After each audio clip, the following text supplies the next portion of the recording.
இது வந்து ஒரு மனிதன் இழிவுபடுத்தக்கூடிய எந்த அறிவியல் அடிப்படையும் இல்லாத இடையில் திணிக்கப்பட்ட ஒரு பண்பாட்டு ரீதியான ஒரு விஷயம்.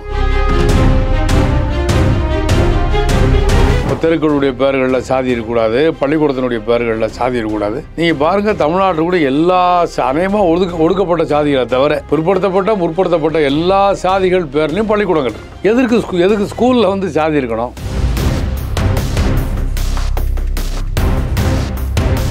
பிஜேபின்னு ஒரு கட்சி இருக்குது. அந்த கட்சி வந்து எல்லா சாதிகளுக்கும் அது ஒரு பெரிய, அதுதான் மெகா சாதி சங்கம். அந்த சாதி உணர்வு வந்து மேலும் அதிகப்படுத்தக்கூடிய பணி செய்கிறாங்க. அந்த விஷயத்தை SC/ST வன்கொடுமை தடுப்பு சட்டத்துக்கு கீழே கொண்டு வரதுல ஒரு மிகப்பெரிய குழப்பம் இருக்கா? இதை நீங்க எப்படி பாக்குறீங்க? முற்படுத்தப்பட்ட மக்களுக்குமான இடைவெளிகள் குறைஞ்சிச்சானா? எதுவுமே குறையல. பட்டியலின மக்களும் வளர்ந்துருக்காங்க, பிற்படுத்தப்பட்டவங்களும் வளர்ந்துருக்காங்க, அந்த இடைவெளியும் வளர்ந்துக்கிட்டே போகுது. அப்போ இடஒதுக்கீடு என்பதை வந்து எப்படி புரிஞ்சுக்கிறாங்கன்னா, மக்கள் வந்து இவங்க வந்து ஒன்றும் இல்லாதவங்க, இவங்க வந்து சரியா படிக்க மாட்டாங்க, இவங்க குறைஞ்ச மார்க் எடுப்பாங்க, ஆனாலும் அவங்களுக்குன்னு ஒன்று ஒதுக்கி வைக்கணும் அப்படின்னு.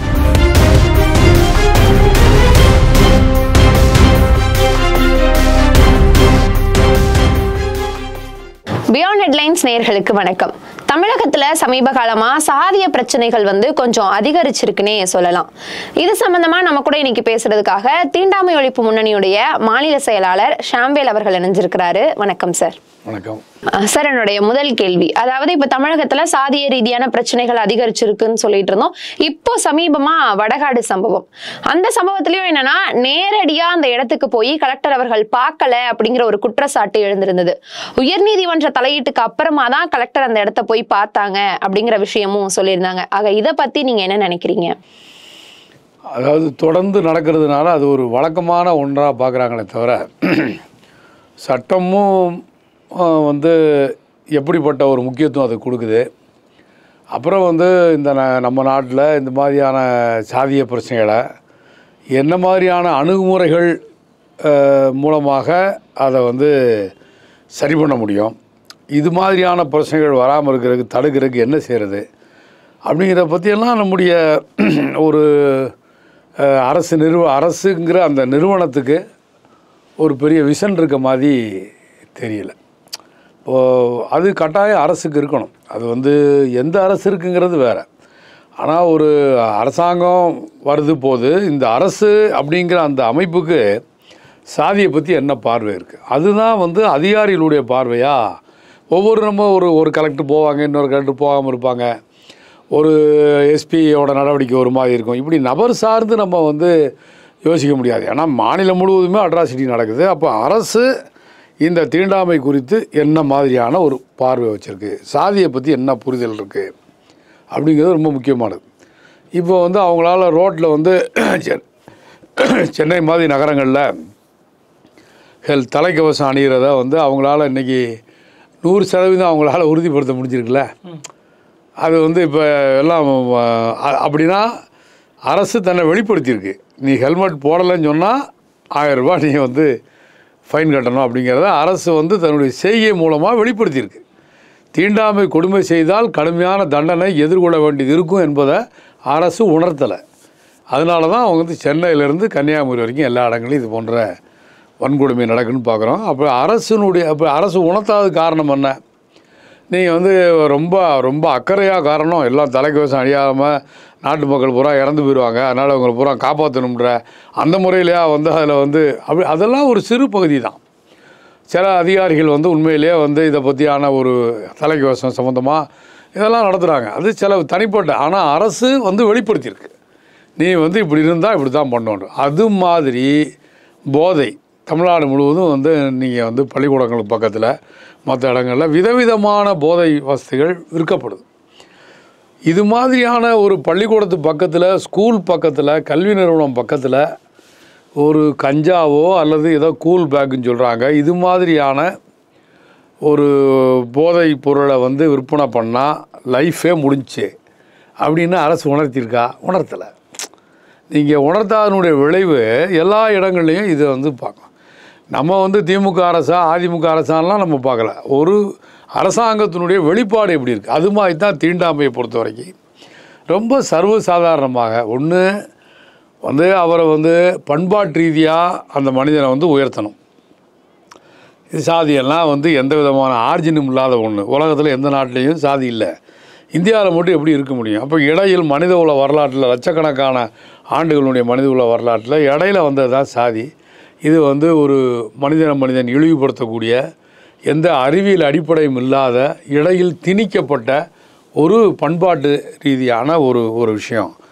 ஆகவே இதில் வந்து அடிப்படை இல்லை அப்படின்றத கல்வி மூலமாக, கலாச்சார முன்னெடுப்புகள் மூலமாக அவரை எஜுகேட் பண்ணணும். அது அரசாங்கத்தினுடைய சிந்தனையிலேருந்து அது பண்ண முடியும். அது மாதிரியான பணி தீவிரமாக இருக்கிறாடா அதுவும் இல்லை. ஏதோ ஒரு அளவுக்கு ஒரு அரசு தன்னை வந்து ஒரு ஜனநாயக அரசின் வெளிப்படுத்திக்கிறதுக்காக அப்பப்போ சில நடவடிக்கைகளை மேற்கொள்ளும். அது எந்த அளவுக்கு மக்கள்கிட்ட போய் சேர்ந்துச்சு என்பதை பற்றியெல்லாம் ஒரு ஆய்வெல்லாம் அவங்க பண்ணிக்கிறது கிடையாது.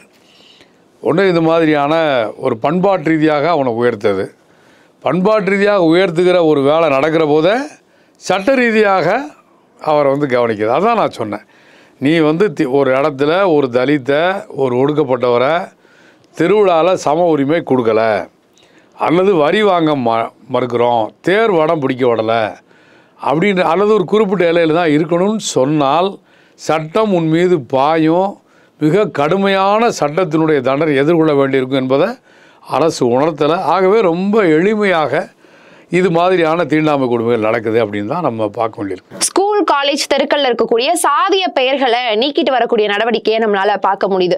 இது உண்மையாவே சாதியை ஒழிக்கிறதுக்கான ஒரு வழியா இருக்குமா, இல்ல இது ஒரு வெறும் மார்க்கெட்டிங் ஸ்ட்ராட்டஜியா நம்ம பார்க்கலாமா? நீங்க எப்படி இதை பாக்குறீங்க?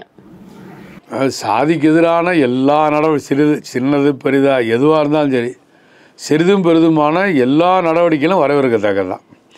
அது வந்து நம்ம பொது சமூகத்தினுடைய பார்வையில் விஷிபிளாக தெரியக்கூடாது, பார்வைக்கு பளிச்சுன்னு தெரியக்கூடாது. இப்போ வந்து இங்கே சாதியை வந்து கடக்கணும், சாதி வந்து ரொம்ப கொடூரமானது அப்படின்ற சிந்தனையை வந்து எந்த இடத்துல நம்ம உருவாக்க போகிறோம் அப்படின்னு சொன்னால் அதுக்கான எந்த வழிமுறையும் கிடையாது. அதனால தான் குறைஞ்சபட்சம் வந்து பள்ளிக்கூடத்தில் இருக்கக்கூடிய சாதி பேரை நீக்கிறது போகிறது. ஆனால் அதெல்லாம் முழுவீச்சில் நடக்கலை. இப்போ நம்ம வந்து இங்கே தமிழ்நாட்டில் நீண்ட காலமாக முற்போக்காளர்களுடைய கோரிக்கை, இப்போ தெருக்களுடைய பேர்களில் சாதி இருக்கக்கூடாது, பள்ளிக்கூடத்தினுடைய பேர்களில் சாதி இருக்கக்கூடாது. நீங்கள் பாருங்கள், தமிழ்நாட்டில் கூட எல்லா அநேகமாக ஒடுக்கப்பட்ட சாதிகளை தவிர முற்படுத்தப்பட்ட எல்லா சாதிகள் பேர்லேயும் பள்ளிக்கூடங்கள் இருக்குது. எதுக்கு ஸ்கூலில் வந்து சாதி இருக்கணும்? அவங்க வந்து தனியார் பள்ளின்னு சொல்கிறாங்க. அது தனியார் பள்ளின்ற வார்த்தையே தப்பானது. அந்த பள்ளிக்கூடத்தில் இருக்கக்கூடிய ஆசிரியருக்கான ஊதியம் முழுவதையும் அரசு தான் தருது. அதுக்கு அரசு உதவி பெறும் பள்ளி அப்படின்னு வச்சுக்கிறாங்க. இது மாதிரியான சொல்லாடல்களே தவறானது தான். அந்த ஸ்கூலில், அந்த பள்ளிக்கூடத்தில் வேலை பார்க்குற அனைத்து ஆசிரியர்கள் அல்லது ஊழியர்கள் எல்லாருக்குமான ஊதியத்தை அரசாங்கம் தருகிற போது அது அரசு உதவி பெறுகிற பள்ளி கட்டடத்தை மட்டும் அவங்க கட்டி வச்சுருக்கிறாங்க. ஏன்னா அதுவும் இப்போ வந்து எம்பி ஃபண்டு அல்லது எம்எல்ஏ ஃபண்டில் வாங்கி தான் வந்து இப்போ புனரமைக்கிற வேலையெல்லாம். ஒரு காலத்தில் உண்மையிலேயே கல்வி புலம் சார்ந்து இயங்குகிற சில முன்னோர்கள் இருந்தாங்க, அவங்க பண்ணியிருக்காங்க. இப்போ கல்வி வந்து ஒரு பெரிய வியாபாரமாக மாறிவிட்ட சூழலில் இந்த அரசு உதவி பெறும் பள்ளி, தனியார் பள்ளிங்கிற இந்த விஷயங்களே பற்றியே கூட ஒரு ஆய்வுக்கு உட்படுத்த வேண்டிய அவசியம் இருக்குது. முழுக்க தனியார் முதலீட்டில் இருந்தால் அது தனியார் பள்ளின்னு சொல்லிக்கலாம். அப்போ அரசு ஊதியம் பெறக்கூடிய எல்லா பள்ளிக்கூடங்களையும் உடனடியாக இந்த பேர்கள் மாற்றணும். அரசு நினச்சா இன்றைக்கு உத்தரவு போட்டு நாளைக்கு இரவுக்குள்ளே அதை மாற்றிட முடியும். விசிபிளாக தெரியாதுல்ல. அந்த மாதிரி வந்து அரசாங்கத்தினுடைய இந்த நடவடிக்கைகள் வந்து இருக்கணும். ஆனால் அப்படி ஒரு உள்ளார்ந்த ஒரு அக்கறையோடு இந்த நடவடிக்கைகள் மேற்கொள்ளப்படுவதாக நம்ம வந்து உணர முடியலை. சாதிக்கு எதிரான ஒரு யுத்தத்தை வந்து அரசாங்கம் தொடுக்கணும். ஒரு பெரிய பிரச்சனை அது. அப்படி ஒரு யுத்தம் அரசாங்கம் தொடுக்காது. அது திமுகவோ அதிமுகவோ எந்த அரசாங்கமும் சாதிக்கு எதிரான யுத்தத்தை தொடுக்காது. ஏன்னா பொதுமக்கள் எல்லாருமே சாதி மயமாகத்தான் ஒரு சிந்தனையோடு அவங்க வந்து சாதி வெறியர்கள் என்பது வேறு, சாதிய உணர்வோடு இருக்கிறது வேறு. அநேகமாக நம்ம பார்க்குற மனிதர்களில் 80% மனிதர்கள் சாதி உணர்வோடு தான் இருக்கிறாங்க. அதனால தான் இந்தியாவிலேயே வந்து சாதி மறுப்பு திருமணங்கள் ரொம்ப குறைவாக நடக்கிற ஒரு மாநிலமாக தமிழ்நாடு இருக்குது. தமிழ்நாட்டில் பேசப்படுகிற அளவிற்கு நம்ம தமிழ்நாட்டை பற்றி சொல்கிறோம்ல, ரொம்ப முற்போக்கு. உண்மையில் அதில் மாறுபட்ட கருத்து இல்லை. இங்கே வந்து நிறையா வந்து ஆன்மீக வழியாக கூட இங்கே வந்து சமூக நீதி பணி நடந்திருக்கு. அரசியல் இயக்கங்கள் சமூக நீதி பணியை செஞ்சுருக்காங்க. அரசியல் சாராத வெறும் சமூக சீர்திருத்த இயக்கங்கள் பண்ணியிருக்காங்க. இது அப்படிலாம் பார்த்தா இந்தியாவில் ஒரு ரொம்ப முன்னேறிய ஒரு மாநிலம் தான். ஆனால் இப்படி முன்னேறிய மாநிலத்தில் எத்தனை விழுக்காடு சாதி மறுப்பு திருமணம் நடக்கு அப்படின்னு பார்த்தா அது ரொம்ப ரொம்ப குறைவாக இருக்குது அப்படிங்கிறத நம்ம பார்க்குறோம். இதெல்லாம் வந்து அதான் நான் சொன்னேன், அரசு வந்து இதுக்கு எதிரான ஒரு செயல் திட்டத்தை உருவாக்கணும். அப்படிலாம் அவங்க பண்ணுறதில்ல. அநேகமாக யாராவது ஒரு பெரும்பாலும் யாராவது சில என்ஜிஓக்களை அழைக்கிறது, என்ஜிஓக்களை பயன்படுத்த வேண்டாம் நம்ம சொல்ல வரல. எல்லாருமே இந்த சமூகத்தில் அவங்களுடைய உழைப்பை அரசு பெற்றுக்கொள்ளணும். ஆனால் மக்கள் மத்தியில் செயல்படக்கூடிய இயக்கங்களை அழைத்து ஒரு முறையாவது மாநில அரசு பேசியிருக்கா? இப்போ நீங்கள்லாம் ஒரு 20 வருஷமாக தீண்டாமை பணியில் ஒர்க் பண்ணிகிட்டு இருக்கீங்களா? நான் தீண்டாமை பணி மட்டும் சொல்லலை, தமிழ்நாடு எல்லா அமைப்புகளும் தான் சொல்கிறேன். எப்போதாவது ஒரு முறையாவது இது போன்ற அமைப்புகளை அழைத்து பேசணுன்ற அக்கறையும் அரசுக்கு வரல. அப்படின்னா சாதி ஒழிக்க வேண்டும் என்கிற மெய்யான அக்கறை அரசுக்கு இல்லை. அது இல்லாமல் சும்மா வந்து அவங்க வந்து சில நடவடிக்கைகள் மேற்கொள்வதனால அப்படி அவங்க உண்மையான சாதி ஒழிப்பு மேற்கொள்ள முடியாது அப்படின்னு தான் நம்ம அதில் பார்க்க வேண்டியிருக்கு. சார், இப்போ சாதிய பாகுபாட்டை ஒழிக்கிறதுக்காக நிறைய சட்டங்கள் இருக்கு. ஆனா இந்த பிரச்சனைகள் நடக்கிறதுக்கு முன்னாடியே அதை சரி செய்யறதுக்கான வழிவகைகள் அதுல எதுவும் இருக்குதா சார்? SC/ST வன்கொடுமை தடுப்பு சட்டம், அது அந்த சட்டத்தினுடைய சிறப்பே வந்து குற்றம் நடைபெறுவதற்கு முன்னால் தடுக்கிறது. குற்றங்கள் நடைபெறதுக்கு முன்னாடி தடுக்கிறதுன்னு அர்த்தம். தமிழ்நாட்டில் எங்கெல்லாம் அட்ராசிட்டி நடக்கும் அப்படிங்கிற பட்டியல் அரசு கையில் இருக்கணும். என்ன மாதிரி சில நபர்கள் எல்லாருமே சாதி மயமாக இருக்கிறது இல்லை, எல்லாருக்கும் சாதி உணர்வு இருக்கும். சாதி வெறி எல்லாருக்கும் இருக்குமா அப்படின்னு பார்த்தா எல்லாருக்கும் இருக்கிறது இல்லை. நம்முடைய மக்களில் ஒரு சாதி, அதாவது சுயசாய திருமணம் பண்ணுற அளவிற்கு, சொந்த பந்தங்களோட நெருக்கமாக இருக்கிற அளவிற்கு ஒரு சாதிய உணர்வுகள் இருக்கும். அதுவே ஒழிக்கப்பட வேண்டிய உணர்வு என்பது வேறு. ஆனால் சாதி வெறியாக மாறுகிற போது தான் இது மாதிரியான அது சாதி வெறி எப்போ வருது? இங்கே சாதி அமைப்புகள் நடத்தக்கூடியவங்க ஒரு சாதி வெறியை அவங்க வந்து பண்ணுறாங்க. அடுத்து வந்து சாதியால் பயன்பெறக்கூடிய ஒரு பொருளாதார ரீதியாக வசதி படைத்த கிராமப்புற செல்வந்தர்கள் அவங்க வந்து சாதியத்தை பயன்படுத்துகிறாங்க. அப்புறம் சாதியத்தின் மீது கட்டப்பட்டிருக்கக்கூடிய அரசியல் கட்சிகள், அப்படின்னா வெறும் வந்து தமிழ்நாட்டில் இருக்கக்கூடிய பல சாதிகள் பேரால் இப்போ எல்லா சாதிகளுக்கும் பேரவை இருக்குது, சங்கம் இருக்குது. இதெல்லாம் ஒரு குறிப்பிட்ட சாதியினுடைய சாதி சங்கம். பிஜேபின்னு ஒரு கட்சி இருக்குது, அந்த கட்சி வந்து எல்லா சாதிகளுக்கும் அது ஒரு பெரிய, அதுதான் மெகா சாதி சங்கம். அவங்க வந்து எல்லா சாதி சங்கத்தையும் தனிப்பட்ட முறையில் அவங்க வந்து எல்லா சாதி சங்கத்தோடையும் பேசுகிறாங்க, உரையாடல் நடத்துகிறாங்க. அந்த சாதிய உணர்வு வந்து மேலும் அதிகப்படுத்தக்கூடிய பணி செய்கிறாங்க. நீங்கள் கேட்டது சட்டத்தின்படி வழி இருக்கான்னு கேட்டால் வழி இருக்குது. அதான் SC/ST வன்கொடுமை தடுப்பு சட்டம் வந்து அப்படின்னா அந்த SC/ST வன்கொடுமை தடுப்பு சட்டத்தை முறையாக செயல்படுத்துவதுன்னு சொன்னால் அந்த சட்டம் வந்து என்ன சொல்லுது? முன்னெச்சரிக்கை நடவடிக்கைகள். அந்த முன்னெச்சரிக்கை நடவடிக்கைனா என்ன? யாரெல்லாம் சாதியத்தை ஒரு பகுதியில் ஒரு அரசியல் கட்சியினுடைய பிரமுகர் அவர் அந்த வட்டாரத்தில் ஒரு சாதிய உணர்வை தூண்டும் விதமாக பல நிகழ்ச்சிகளை நடத்துகிறாரு, போகிறாருன்னு சொன்னால் அவரை வந்து அந்த பகுதியை விட்டு அப்புறப்படுத்துவதற்கே SC/ST வன்கொடுமை தடுப்பு சட்டம் சொல்லுது. இவரால் இந்த கிராமத்தில் வாழக்கூடிய பழங்குடி மக்களுக்கு, பட்டியலின மக்களுக்கு உயிருக்கு ஆபத்து இருக்கிறது, உடைமைக்கு ஆபத்து இருக்கிறதுன்னு சொன்னால் சம்பந்தப்பட்ட நபரை அந்த வட்டாரத்திலிருந்தே வெளியேற்றுவதற்கு சட்டம் வழிமுறை சொல்லுது. நம்ம வெளியேற்ற கூட சொல்லலை, சம்மந்தப்பட்ட ஆள்கிட்ட போய் பேசவே செய்யணும்ல.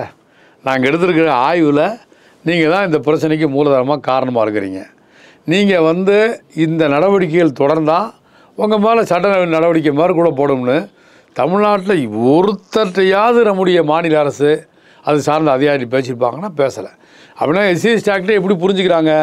குற்றம் நடந்த பிறகு செயல்படுத்த வேண்டிய சட்டமாக புரிஞ்சுக்கிறாங்களே தவிர குற்றத்தை தடுக்கிற சட்டம்ன்ற முறையில் அது வந்து புரிந்து கொள்ளப்படலை என்பது ரொம்ப துரதிர்ஷ்டமான ரொம்ப வருத்தம் அளிக்கக்கூடிய ஒரு விஷயமாக தான் நம்ம பார்க்க வேண்டியிருக்கு. சரி, இப்போ ஒரு பிரச்சனை நடக்குது, அந்த பிரச்சனையுடைய பின்புலத்துல சாதியோ சாதிய பாகுபாடோ அது சார்ந்த விஷயங்கள் இருக்கு அப்படின்னு அதிகாரிகளுக்கும் அரசுக்கும் தெரிஞ்சாலுமே அந்த விஷயத்தை SC/ST வன்கொடுமை தடுப்பு சட்டத்துக்கு கீழே கொண்டு வரதுல ஒரு மிகப்பெரிய குழப்பம் இருக்கா? இதை நீங்க எப்படி பாக்குறீங்க? அதாவது இப்போ தமிழ்நாட்டில் வந்து ஒரு ரொம்ப சமீபத்தில் நடந்த ஒரு 3 வன்கொடுமை. ஒன்று புதுக்கோட்டை மாவட்டம் வடகாடு, அடுத்து வந்து நம்ம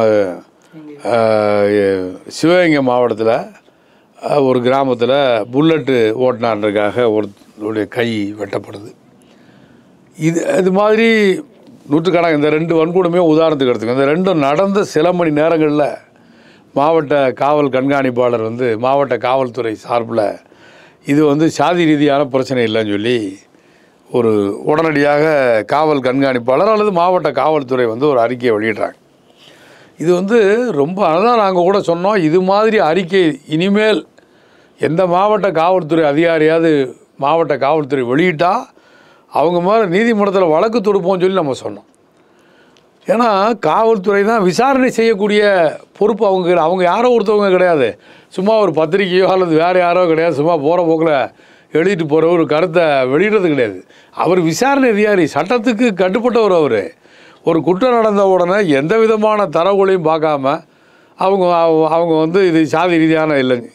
அப்போ நம்ம நெருக்கமான காவல்துறையில் பணியாற்றக்கூடிய சில அதிகாரிகிட்ட நம்ம கேட்குறோம், என்னங்க இந்த மாதிரி எந்த ஆதாரத்தை வைத்துக்கொண்டு இப்படி நீங்கள் ஒரு அறிக்கை வெளியிட்டீங்கன்னா, ஆதாரத்தெல்லாம் விட்டுருங்க தோழ, எங்கள் அறிக்கையில் ஒரு நல்ல நோக்கம் இருக்கா இல்லையா? என்ன நோக்கம்னு கேட்டால், இல்லை சாதி பிரச்சனைன்னு இல்லைன்னு சொன்னால் அது பரவாமல் தடுக்க முடியும்ல என்கிற மாதிரியான ஒரு லாஜிக்கை அவங்க சொல்கிறாங்க. அவங்க அளவில் அவங்க நினச்சது உண்மையாக கூட இருக்கலாம். ஆனால் அந்த அதிகாரி பூரா நான் சொல்கிறது, சாதி இல்லைன்னு நீங்கள் சொல்கிறதுனால சாதியை ஒழிக்க முடியாது. இந்த மண்ணில் சாதி இருக்குன்னு ஏற்றுக்கிறணும், அது கொடூரமாக இருக்குன்றதை ஏற்றுக்கிறணும். சாதியை வைத்து பலர் பிழைப்பு நடத்துகிறாங்கன்றதை ஏற்றுக்கிறணும். சாதியை வைத்து இந்த நாட்டில் தொழில்கள் இன்றைக்கும் இந்த ஊரில் பாதாள சாக்கடைக்குள்ளே யார் இருக்கிறா? இவர் சென்னையை சிங்கப்பூர் ஆக்க போகிறோம்னு சொல்கிறான். இந்த ஊரில் இருக்கக்கூடிய இப்போ புறநகர் பகுதியில் பூரா நிறையா மலைக்குழி மரணங்கள் நடக்குது. அங்கே சாகிறதெல்லாம் எந்த சமூகம் அப்படின்னு நம்ம பார்க்குற போது, அப்போ இங்கே ஒரு சாதி ரீதியான வேலை பிரிவினையும் சாதி ரீதியான ஒரு ஏற்றத்தாழ்வும் இருக்குங்கிறத அரசு ஏற்றுக்கொண்டால் தான் சாதியை ஒழிக்க முடியுமே தவிர, ஏதாச்சும் ஒரு பதட்டம் நடந்த உடனே எவ்வளவு ஒரு வன்மம் இருந்தால், புல்லட்டு ஒரு ஒடுக்கப்பட்ட சமூகத்தை சார்ந்த ஒருத்தர் புல்லட்டு வாங்கிட்டாருக்காக அவர் புல்லட் ஓட்டுற கை இருந்தால் தானே வண்டி ஓட்டுவேன். அதானே மேலே உலக முருகேசனை தலைவராக தேர்வுப்பட்ட உடனே தலையை வெட்டுற போது சொன்ன ஒரு வாசகம் என்ன, தலை இருந்தால் தானே தலைவன் சொன்னார். அதே போல் தான் கை இருந்தால் தானே புல்லட் ஓட்டுவாங்கிறார். முகத்தில் அறையிற மாதிரி சொல்லக்கூடிய உண்மைகள் சாதி இங்கே இருக்குன்னு சொல்லி, இதை பற்றி அரசு ஒரு சீரியஸாக எடுக்காமல் அந்த மாவட்டம் அதான் நீதிமன்றம் தலையிடுது. SC/ST வன்கொடுமை சட்டம் சொல்லுது, குற்றம் நடந்த உடனே அந்த ஊருக்கு மாவட்ட ஆட்சியர் போகணும், மாவட்ட காவல் கண்காணிப்பாளர் போகணும். யாருமே போகிறதில்ல. கேட்டால் கரெக்ட், நாங்கள் போனால் பிரச்சனை பெருசாகிரும்னு இவங்க ஒரு லாஜிக்கை சொல்கிறாங்க. அப்போ சட்டத்துக்கு புறம்பான முறையில் இந்த மாதிரியான, ஆனால் அனாவசியமாக பல இடங்களில் மாவட்ட ஆட்சியருடைய நேரம் செலவாகுது, பல இடங்களில் அவங்களுடைய நேரங்கள் விரயமாகுது. ஆனால் இது மாதிரி இப்போ நீங்கள் ஒரு வன்கொடுமை நடக்குது, கலெக்டர் உடனே போகிறாங்க, அங்கே முகாமிடுறாங்க அப்படின்னு வந்தால் குற்றவாளிகளுக்கு ஒரு பயம் வரும்ல. அதனால தான் SC/ST வன்கொடுமை தடுப்பு சொல்லிட்டு அதை சொல்லுது. ரெண்டாவது, இதை குற்றம்னு அது சொல்லலை. நீங்கள் மற்றது போனால் இப்போ 2 பேர் கடையில் மோதல் நடந்தால் அது மோதல், அது சட்டம் ஒழுங்கு பிரச்சனைங்கிறோம். ஆனால் ஒரு பட்டியலினத்தை சார்ந்தவரை பட்டியலினத்தை சாராத ஒருத்தர் அடித்தால் அதை குற்றம் என்றோ அதை ஒரு சட்டம் ஒழுங்கு பிரச்சனை சட்டம் வகைப்படுத்துகிற அதை வன்கொடுமை என்கிற ஒரு சிறப்பு பேரால் வகைப்படுத்துகிறாங்க. இந்த மாதிரியான நுட்பமான விஷயங்களை நம்முடைய அதிகாரிகள் புரிந்து கொள்ளணும்னு சொன்னால், அதான் நான் முதல்ல சொன்னதை போல் அரசாங்கத்தினுடைய புரிதலில் மாற்றங்கள் வரணும் என்பது ரொம்ப முக்கியமான ஒன்றா நம்ம பார்க்க வேண்டியிருக்கு. 2026 சட்டமன்ற தேர்தலை தமிழகம் எதிர்கொள்ள இருக்கிறாங்க. அது மட்டும் இல்லாமல் திமுகவுடைய கூட்டணியில் ஒரு முக்கியமான கட்சியாக VCK இருக்காங்க. அவங்க தொடர்ந்து இந்த மாதிரியான சாதிய ரீதியான பிரச்சனைகளை எதிர்த்து பல போராட்டங்களையும் நடத்திக்கிட்டு இருக்காங்க. ஆக இப்போ இந்த பிரச்சனைகள் எல்லாம் நடந்திருக்கிறது இந்த எலெக்ஷனில் ஒரு ரிஃப்ளெக்ஷனை கொடுக்குமா? இதை நீங்கள் எப்படி பார்க்குறீங்க? அது ஒரு 80வது இந்திய ஜனநாயகம் இப்போ ஒரு 80வது ஆண்டை நம்ம நெருங்கிட்டு இருக்கோம் ஏறக்குறைய. இவ்வளோ ஆண்டு காலமாக இந்த நாட்டில் ஒடுக்கப்பட்ட மக்களுடைய பிரச்சனை தீர்க்கப்படாமல் இருப்பது, அதற்கு நம்ம ஒரு குறிப்பிட்ட அரசை மட்டும் நம்ம ஒட்டுமொத்தமாக இந்திய அரசு நிறுவனம் எவ்வாறு இருக்கிறது அப்படின்றத நம்ம பார்க்க வேண்டியிருக்கோம்.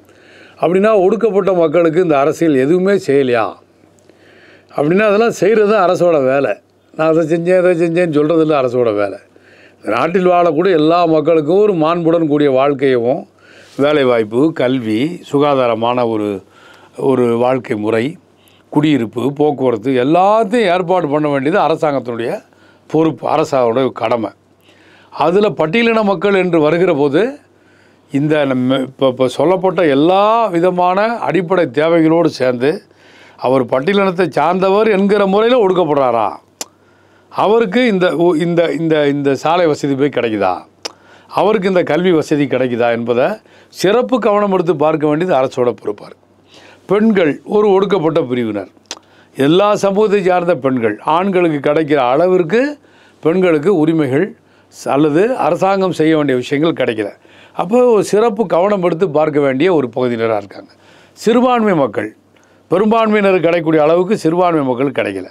அப்போது பெண்கள், சிறுபான்மையினர், பட்டியலின மக்கள், பழங்குடி மக்கள், இவங்களெல்லாம் தனித்து கவனிக்க வேண்டிய அளவில் அரசாங்கத்தினுடைய ஒவ்வொரு நடவடிக்கையும் எதை செய்தாலும் இது பெண்களுக்கு போய் சேருதா, இது சிறுபான்மை மக்களுக்கு போய் சேருதா, பட்டியலின மக்களுக்கு போதா, பழங்குடி மக்களுக்கு போய் சேருதா என்று ஒவ்வொரு திட்டத்திலையும் கவனம் எடுத்து பார்க்க வேண்டியது அரசாங்கத்துடைய கடமை.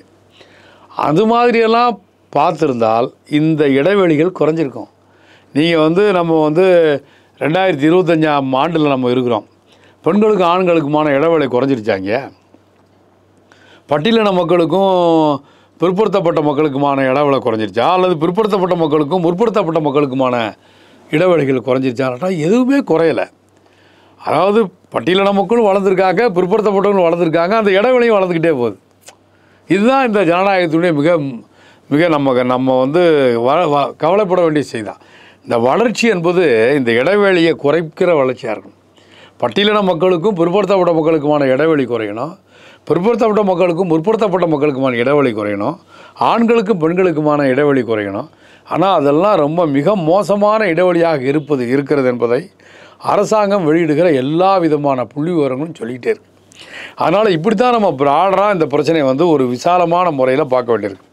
அதில் குறிப்பிட்ட அரசு, ஏன் திமுக அரசு பற்றி இவ்வளவு கூர்மையான விமர்சனங்கள் வருது? நீங்கள் இப்போ இவ்வளோ பெரிய இதை எடப்பாடியார்ட்ட எதிர்பார்க்கலை. ஏன்னா அவர் சமூக நீதின்ற வார்த்தையை பொதுவாக பயன்படுத்துறது இல்லை. அவருக்கு அது பிடிக்கலையோ என்னங்கிறது பொதுவாக பயன்படுத்துறது இல்லை. எப்போதாவது அரசு சார்ந்த ஏதாவது சொல்ல வேண்டியது வந்தால் தான் அவங்க சொல்ல வேண்டியது. ஆனால் திமுக அரசு எல்லா நிகழ்ச்சிகளிலும் தன்னை சமூக நீதி அரசு என்று சொல்லிக் கொள்கிறது. தன்னுடைய அரசிற்கு ஒரு தனித்த ஒரு முத்திரை இருப்பதாக, ஒரு தனித்த விழுமியங்கள், தனித்த அடையாளங்கள் இருப்பதாக அது சொல்லிக் கொடுக்கிறது. யார் தனித்த அடையாளம் இருக்கிறது, ஒரு ஒரு ஒரு வேல்யூஸ் இருக்குது எங்களுக்கு என்று சொல்கிற போது எதிர்பார்ப்புகள் கூட வரும்ல. அப்போது உங்களுக்கு இவ்வளோ வேல்யூஸ் இருக்குதா நீங்கள் சொல்கிறீங்க, ஆனாலும் வன்கொடுமைகள் குறையலை என்று சொல்கிற போது தான் அதை நோக்கி கேள்விகள் அதிகமாக வருது. அப்போ எனக்கு வேல்யூஸ் இருக்குன்னு சொல்லக்கூடிய நீங்கள் இதை குறித்து ஏதாவது ஒரு பதில் அளிக்கிறது பொருத்தமாக இருக்காது. அப்போ நீங்கள் அந்த வேல்யூஸோடு இதை நீங்கள் அந்த விழுமியங்களோடு நீங்கள் அதை பார்க்க வேண்டிய அவசியம் இருக்குது. ஆகவே தான் திமுகவை நோக்கி இப்படிப்பட்ட ஏராளமான கேள்விகள் வருகிறது. இந்த கேள்விகளை நியாயமான முறையில் அவங்க எதிர்கொள்ள வேண்டிய அவசியம் இருக்குது. ஒரு பெரிய முதலீட்டை, அதாவது முதலீடு என்று நான் சொல்வது காசு பணத்தை மட்டுமல்ல, அறிவு சார்ந்த முதலீட்டையும் கூட நீங்கள் இந்த சமத்துவத்தை உருவாக்குவதற்கு, சமூக சமத்துவத்தை உருவாக்குவதற்கு நீங்கள் ரொம்ப முக்கியமாக பண்ண வேண்டியிருக்கு. நமக்கு பூரா ஒரு அரசியல் சமத்துவம் கிடச்சிருக்கு. அந்த அரசியல் சமத்துவத்தினுடைய 80வது ஆண்டை நம்ம நெருங்கிக்கிட்டு இருக்கோம். இன்னும் 2-3 ஆண்டுகளில் நம்ம 80 இப்போ எவ்வளோ பெரிய காலம் நம்ம கிடச்சிருக்கிற இந்த அரசியல் சமத்துவம் வெறும் ஓட்டளிப்பதற்கு மட்டும்தான் பயன்படும்னு சொன்னால் அந்த அரசியல் சமத்துவம் அதனுடைய போதாமையை என்னவென்று நாம் சொல்வது? இந்த அரசியல் சமத்துவம் ஒரு பொருளாதார சமத்துவத்தை மக்கள் மத்தியில் ஏற்படுத்தியிருக்கா? ஒரு சமூக சமத்துவத்தை ஏற்படுத்தி, பொருளாதார சமத்துவம்லாம் ரொம்ப மோசமான முறையில் அதாவது பிரிட்டிஷ் ஆட்சி காலத்தில் இருந்த சமத்துவமற்ற நிலைமையோடு இன்றைக்கி மோசமாக இருக்குன்றாங்க. நம்முடைய விவரங்கள் அப்படி சொல்லுது. இந்திய மக்களில் 1 விழுக்காடு மக்கள் கையில் நம்ம நாட்டினுடைய செல்வங்களில் 40 விழுக்காடு இருக்குது. இது பொருளாதார பிரச்சனையில். சமூக சமத்துவம்னு பார்த்தாலும் அதே நிலைமை தான் இன்றைக்கு. அமைச்சரவை பட்டியலில் ஆரம்பித்து நீதிபதிகளில் துவங்கி நீங்கள் மாவட்ட ஆட்சியர்கள் வரை சில குறிப்பிட்ட சமூகங்களை சார்ந்தவர்கள் மட்டுமே இருக்கிற ஒரு நிலைமையை நம்ம பார்க்குறோம். அப்போ இதுவெல்லாம் சேர்ந்து தான் கிராமப்புறங்களில் மாற்றங்கள் ஏற்படுத்தக்கூடிய முறையில் இருக்குது. அப்படி வந்து இதெல்லாம் தேர்தலில் பேசப்பட வேண்டிய செய்தியானால் பேசப்பட வேண்டிய செய்தி தான். எல்லாமே அரசியல் ரீதியாக தீர்க்கப்பட வேண்டிய செய்தி தான். மக்கள் இதை நோக்கி கேள்விகள் எழுப்பணும். மக்களை சந்திக்கிற கட்சிகள் இதற்கெல்லாம் நியாயமான பதில் சொல்வதற்கு கடமைப்பட்டவர்கள் என்கிற முறையில் அப்படியான ஒரு தேர்தல் முறை அதை வந்து ஆனால் இருக்குது. நம்முடைய மக்களுடைய இந்த தேர்தலை வந்து அப்படி மக்கள் ரொம்ப சுதந்திரமாக அணுகக்கூடிய ஒரு ஜனநாயகமாக அணுகக்கூடிய சூழல் தேர்தல் காலத்தில் இருக்கான்னு கேட்டால் அப்படியான ஒரு சூழல் இல்லை அப்படிங்கிறது ரொம்ப வருத்தம் அளிக்கக்கூடிய ஒரு செய்தியாகத்தான் இருக்குது. எனவே சாதிய பிரச்சனைகள், பொருளாதார பிரச்சனைகள் இதுவெல்லாம் தேர்தலில் பேசப்படக்கூடிய பொருளாக மாற வேண்டும் என்பதில் நமக்கு மாறுபட்ட கருத்து இல்லை. சாதிவாரி கணக்கெடுப்பு எடுக்கணும் அப்படிங்கிறது ஒரு நீண்ட நாள் கோரிக்கையா இருந்துட்டு இருந்தது. இப்ப மத்திய அரசாங்கம் அதுக்கு ஒப்புதலும் வழங்கி இருக்காங்க. தீண்டாமை ஒழிப்பு முன்னணி இந்த விஷயத்தை எப்படி பாக்குறீங்க? சாதிவாரி கணக்கெடுப்பு வந்து இன்றைய ஒன்றிய பிஜேபி அரசாங்கம் ஏற்றுக்கொண்டது என்பது ஒரு உண்மையிலே ஒரு அரசியல் ரீதியான இந்தியா கூட்டணியினுடைய வெற்றி அப்படின்னு தான் அதை பார்க்க வேண்டியிருக்கு. அந்த அளவுக்கான அழுத்தத்தை தொடர்ந்து நாடாளுமன்றத்தில் இந்தியா கூட்டணி கட்சியை சார்ந்தவர்கள் தொடர்ந்து நாடாளுமன்றத்தில் அழுத்தம் கொடுத்துருக்காங்க. பொது வழிகளில் பண்ணியிருக்காங்க. இந்திய அளவில் கூட்டப்பட்ட எல்லா விதமான பிரம்மாண்டமான கூட்டங்கள்லையும் முதல் முழக்கமாக இதை வந்து மாற்றிருக்காங்க. அதனால தான் சாதிவாரி கணக்கெடுப்பு தான் இந்திய மக்களுடைய ஒற்றுமையே வந்து பாழடைஞ்சு போயிடும் என்று சொல்லி கொண்டு வந்த பாஜக இன்றைக்கு ஒரு அரசியல் நிர்பந்தத்தின் காரணமாக அதை வந்து ஏற்றுக்கொண்டிருக்காங்களே தவிர அது எப்போ பண்ண போகிறோம், அதுக்கான நிதி ஒதுக்கீடு என்ன அப்படின்ற பற்றி எதுவும் சொல்ல. அதாவது வந்து பெண்களுக்கான 33% சட்டமாக்கின மாதிரி தான். அது எப்போ செயல்பாட்டுக்கு வரும் என்பதை குறித்து 1000 கேள்விகள் நமக்கு முன்னாடி இருக்குது. அதுபோல் தான் இதை நோக்கி நம்முடைய கேள்விகள் இருக்கிறது. ஆனாலும் கூட நாங்கள் நடத்துவோம் என்று அறிவிக்கப்பட்டிருக்கக்கூடிய நிலைமையில் அடுத்த கட்ட அரசியல் அழுத்தத்தின் மூலமாக நடத்த வைக்க முடியும் அப்படிங்கிறத அந்த நம்பிக்கையோடு தான் நம்ம இயங்குகிறோம். அந்த நம்பிக்கையோடு தான் இந்தியா கூட்டணி கட்சிகளும் இருக்கிறது. ஒடுக்கப்பட்ட மக்களுக்காக செயல்படக்கூடிய இயக்கங்களும் ஒரு நிர்பந்தத்தின் மூலமாக இதை வந்து அரசியல் அழுத்தத்தின் மூலமாக செய்ய வைக்க முடியும் தான் நம்ம வந்து உறுதியாக நம்புகிறோம். இப்போது சாதிவாரி கணக்கெடுப்பை வந்து நடத்துவதற்கு பாஜக இவ்வளவு யோசிக்கிறத அது வந்து என்ன விளைவுகளை ஏற்படுத்தும் என்பதை வைத்து தான். இப்போ நம்ம ஊரில் வந்து சாதிவாரி கணக்கெடுப்பை நம்ம ஏன் அழுத்தமாக சொல்கிறோம், பிற்படுத்தப்பட்ட மக்கள் அவர்கள் பெற வேண்டிய அளவிற்கு பிரதிநிதித்துவத்தை அவங்க பெறலை. இப்போ இடஒதுக்கீடு என்று சொல்வதை விட அதை பிரதிநிதித்துவம் என்கிற வார்த்தை தான் அதுக்கு ரொம்ப பொருத்தமான வார்த்தை. ரெப்ரசன்டேஷன் அப்படின்னு தான் அம்பேத்கர் அதை சொல்கிறார். அதாவது ஒவ்வொன்றுலேயும் ரெப்ரசன்டேஷன் இருக்கணும், ஒவ்வொன்றுலேயும் பிரதிநிதித்துவம் இருக்கணும். அப்போ இடஒதுக்கீடு என்பதை வந்து எப்படி புரிஞ்சுக்கிறாங்கன்னா, மக்கள் வந்து இவங்க வந்து ஒன்றுமில்லாதவங்க, இவங்க வந்து சரியாக படிக்க மாட்டாங்க, இவங்க குறைஞ்ச மார்க் எடுப்பாங்க, ஆனாலும் அவங்களுக்குன்னு ஒன்று ஒதுக்கி வைக்கணும் அப்படின்னு. அப்போ இந்த இடஒதுக்கீடு என்பதை பிரதிநிதித்துவம் என்று புரிந்து கொண்டால் 100 வேலையில் இவர்களுக்கான பிரதிநிதித்துவம் என்ற முறையில் அதை வந்து மக்கள் கொஞ்சம் புரிந்து கொள்வதற்கான ஒரு வாய்ப்பு கூட கிடைக்கும் அப்படின்னு நான் நினைக்கிறேன். அப்போ பிரதிநிதித்துவம் என்கிற இந்த முறையில் நம்ம பார்க்குற போது இன்றைக்கு பிற்படுத்தப்பட்ட மக்கள் அந்த பிரதிநிதித்துவத்தை பெற்றிருக்கிறார்களா என்று கேட்டால் பெறவில்லை.